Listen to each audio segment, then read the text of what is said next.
किसे कहते हैं पहले ये जान लें। पहले ये बताओ, आप लोग को सबको मालूम है वर्ग किसे कहते हैं? Yes ma'am. किसे कहते हैं बताइए, वर्ग किसे कहते हैं?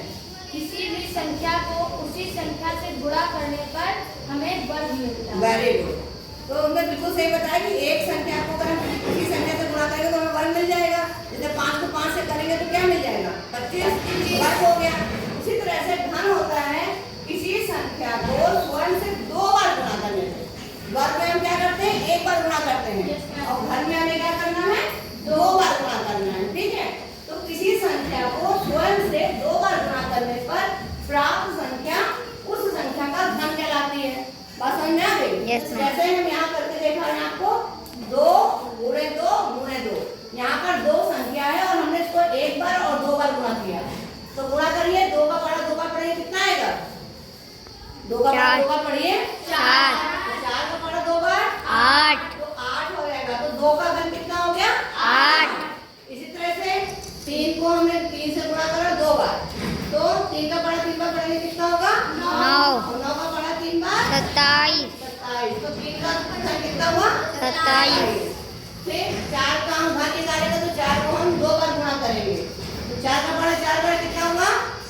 4 चौक 16। 16 चौक 64। तो 4 का घन कितना हो गया? 64 हो गया। इसी तरह से 5 का घन ज्ञात करने के लिए हम क्या करेंगे? 5 को हम 2 बार गुणा करेंगे 5 से ही। तो 5 का पढ़ा 5 का पढ़ेंगे, कितना आएगा?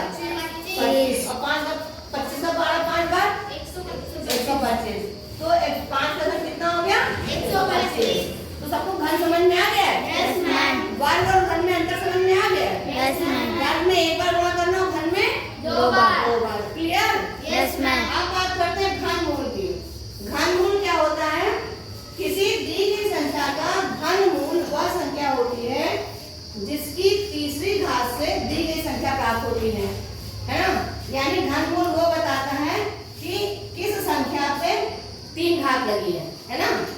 तो इससे हम कैसे लिखते हैं? ये जो निशान आप लोग पहचानते हो वर्गमूल में लगता है, इसके यहाँ पर हम 3 लिख देते हैं। तो ये बताता है घनमूल, या इसको हम कहते हैं क्यूब रूट अंग्रेजी में।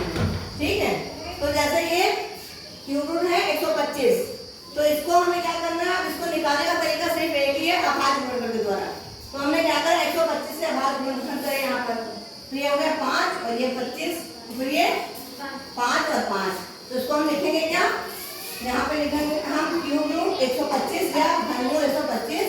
फिर यहाँ पे मिलेगा 5 गुणे 5 गुणे 5 यानी 125 आ गया। तो हम क्या करेंगे? जब हम घनमूल निकालते हैं तो हम 3 के जोड़े बनाते हैं, है ना? और जब वर्गमूल निकालते हैं तो कितने के जोड़े बनाते हैं? 2 के। वर्गमूल में 2 के और घनमूल में 3 के। तो हमने क्या करा? 3 का जोड़ा बनाया और इसमें से हमें कितना निकालना है? सिर्फ 1। तो ये हम 1 निकाल लेंगे तो घनमूल 125 का घनमूल कितना हो गया? 5 हो गया। घनमूल जो है वो आपका घन का उल्टा हो जाता है ना? जैसे यहाँ में लिखा कि 8 और 2 का घन है 8, तो इसी तरह यहाँ पे लिखेंगे 125 का घनमूल कितना है? कितना निकाला है हम लोगों ने? 5 है ना? तो इसको लिखते हैं, फिर उल्टा लिखा जाता है। इसमें आप देख रहे हो कि 5 इधर है और 25 उधर है, इसमें उल्टा हो गया। 125 इधर है और घनमूल और 1 5। बात समझ में आ गई? Yes ma'am. घनमूल और घन समझ में आ गया? Yes ma'am. इसके सवाल कर लोगे अपने आप? Yes ma'am. Okay, thank you.